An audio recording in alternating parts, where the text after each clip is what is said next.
ఆయన చెప్పాడు అంటే చేసి చూపిస్తాడు. అసాధ్యమైన వాటిని సాధ్యపరచగలడు.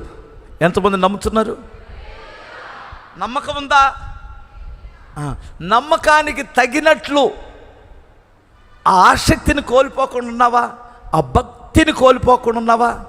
ఆ యొక్క త్యాగం కలిగి ఉన్నావా? ఒక్కసారి ఆలోచించండి. నీ నమ్మకం, నీ విశ్వాసం నువ్వు దేవుని కొరకు పరుగులు తీపిస్తుంది. నీ విశ్వాసం ఎన్ని కష్టాల్లోనైనా దేవుని వాక్యం కొరకు పరిగెత్తిస్తుంది.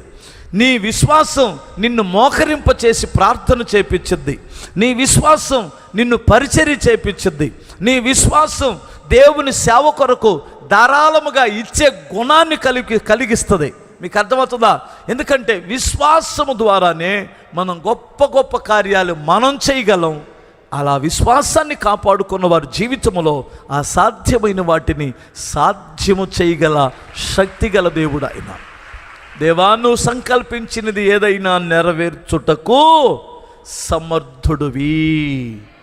హల్లెలూయా.